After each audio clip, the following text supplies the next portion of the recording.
Let's head out into the heart of Texas and talk some spoilers. Let's get into it.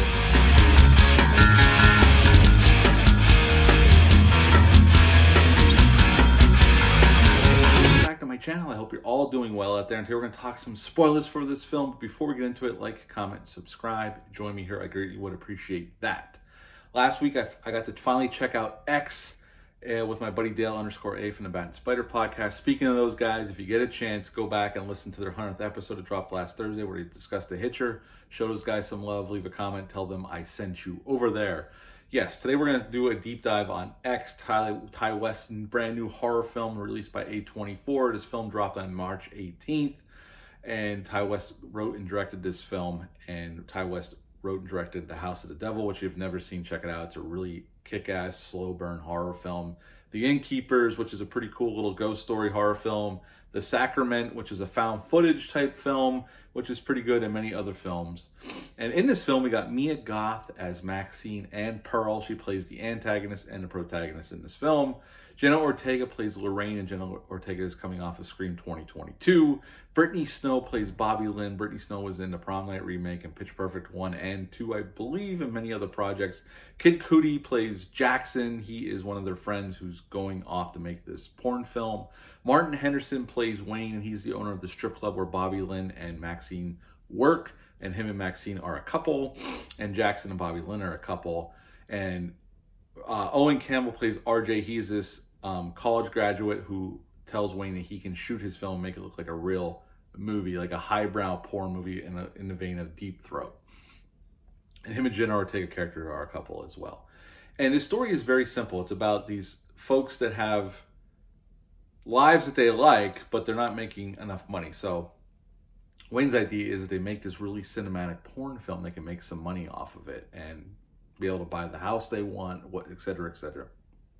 So Wayne rents this small cottage. It's actually pretty large, actually, off of this old couple that he'd spoken to on the phone. They'll have this farmland in the middle of nowhere in the middle of Texas, and they're coming from Houston. And they show up. They have a strange interaction with the husband, who's definitely, looks like he's in his 70s, maybe early 80s, who knows. And he shows them to their cottage, and they start filming right away. And Ty West does a really nice job here. But let's go a little bit down the line here. And basically, once the first half of the film is very slow. We see our filmmakers. We get to know them, actually. We get to spend some time with them. And we get to know their wants and their needs and their relationships and how they interact with each other. And all the horror is negated to the second half of the film. Once it kicks in hard and fast in terms of how the rest of the film takes place. And we're going to discuss that in a moment. But Ty West does a nice job of setting up things to come later. He does a nice job of setting up our characters. I mean, this does evolve into a slasher film for sure. But what makes this different than most slasher films, and I could like it Friday the 13th, where we have our final girl who we like and maybe one or two other characters, but most of them are here for cannon fodder, for the slaughter. Here, you actually get to know these people, and you may not agree with their life choices. To them, it's perfectly normal, but each character is likable in their own way. There's really no unlikable character in our group of this film crew going off to make this highbrow porn film. So in that respect, Ty West does a nice job of giving us enough to care about these characters, so when the shit does hit the fan, and boy, does it hit the fucking fan, that we actually like these characters. We don't want to see them get killed, and we want to see them survive and make it through this ordeal, which unfortunately only one person makes it out and everybody else gets killed in very graphic and gory ways, which is all spectacularly done practically. It looks amazing.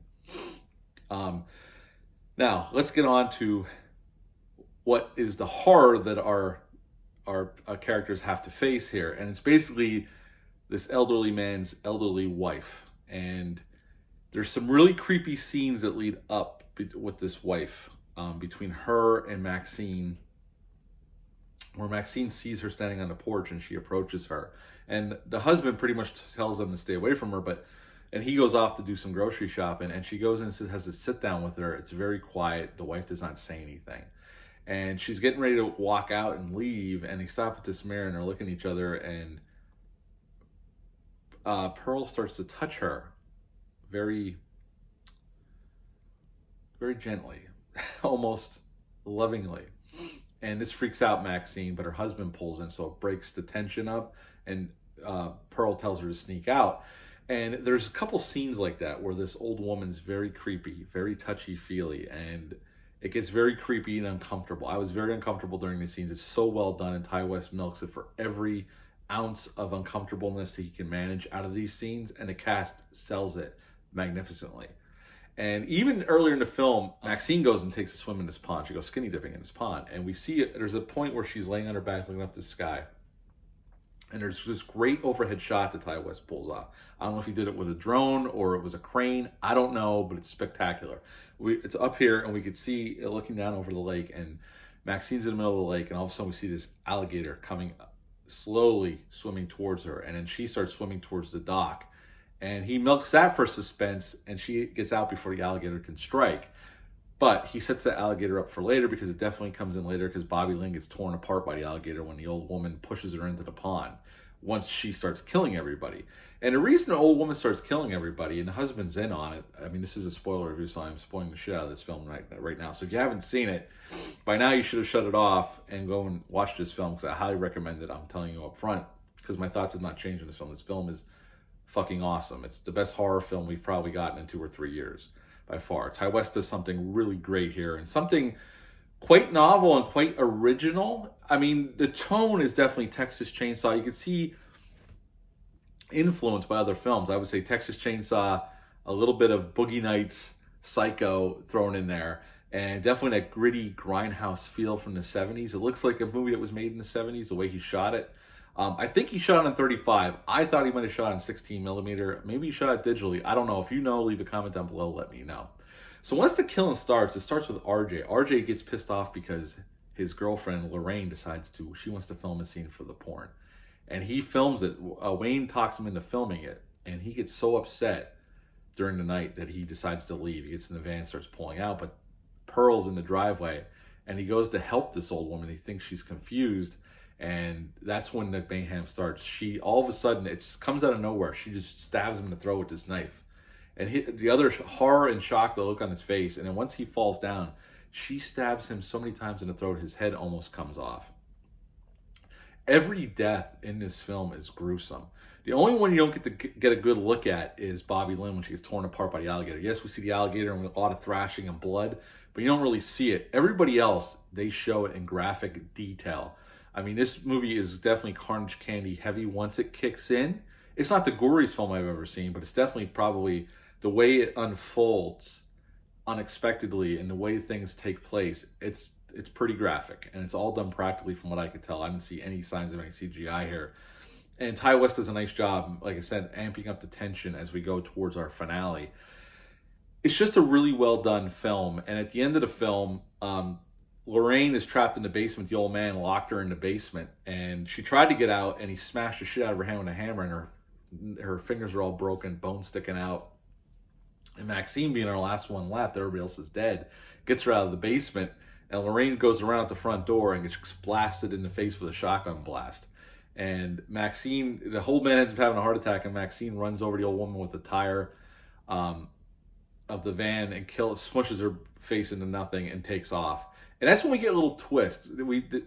Ty West cuts to this Christian preacher on the TV giving his sermon about, sin and porn and all this stuff.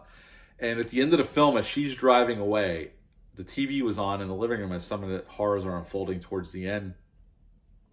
And the preacher shows a picture of her daughter, ends up being Maxine, and he tells about how his daughter was seduced by the devil, and she's doing things, and he hopes that one day she'll come back and repent for her sins as she drives down the road and away from the horrors that just befell her that night. And that's the end of, we get a scene with the cops, but that's basically the end of X. And we are getting a prequel called Pearl. They showed a trailer for that after the credits, so stay tuned, sit through the credits, and stay tuned for that, because while they were on location, they were shut down for a few weeks because of COVID. Ty West wrote a script, had an idea for a prequel, and he talked Mia Goth into staying and filming it. The sets were already built, so they didn't really have to spend a ton more money, and he shot a prequel. It's going to come out later this year, so I think that's pretty cool to expand on our story here. Overall, this is a really great slasher horror film. It's so well done. He doesn't shy away from the nudity in this film, and when they're shooting the porn sequences and people are walking around naked and that. So if you're not comfortable with that, it makes you uncomfortable right away. And then when Pearl gets introduced and starts doing some creepy shit, even before the horror stuff starts and the killing starts, he does ratchet up the creepiness and the ickiness of it. Makes you feel uncomfortable. I was squirming in my seat in the theater. I'm like, holy shit, he's going there, and he went there. And then once the killing start, I mean, the rest of the film rockets like a freight train towards the end.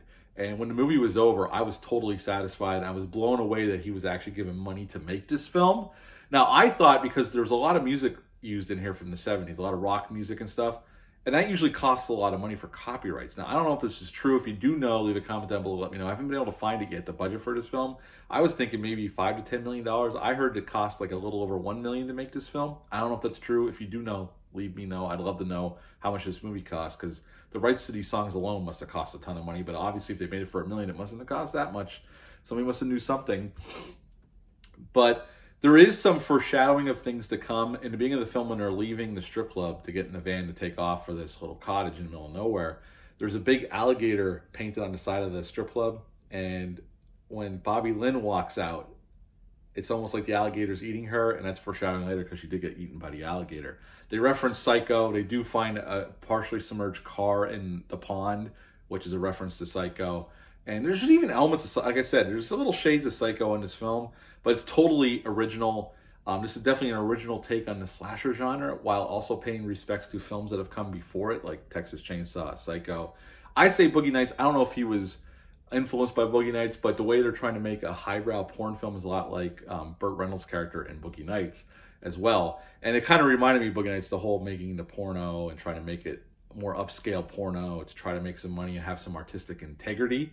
So those things reminded me of Boogie Nights. I don't know if Ty West took any inspiration from that, but Ty West knocked this out of the park. From the writing, the directing is spot on. It looks amazing, this film. It looks like a 70s film, but it's so shot so nicely. The overhead shots are great. I totally enjoyed this. The special effects, the kills are gory and gruesome. It gives you everything you want, except if you're looking for a fast pace. It does take its time through the first half of the film to set up where we're at, why we're there, get to know our characters, get to know their situation, what they believe in, what they want out of life. And then when the horror strikes, again, like I said, unlike a lot of slashers, you get to care about these people, and they're very likable. Like, again, even if you don't agree with their life choices, they're very likable characters in their own way.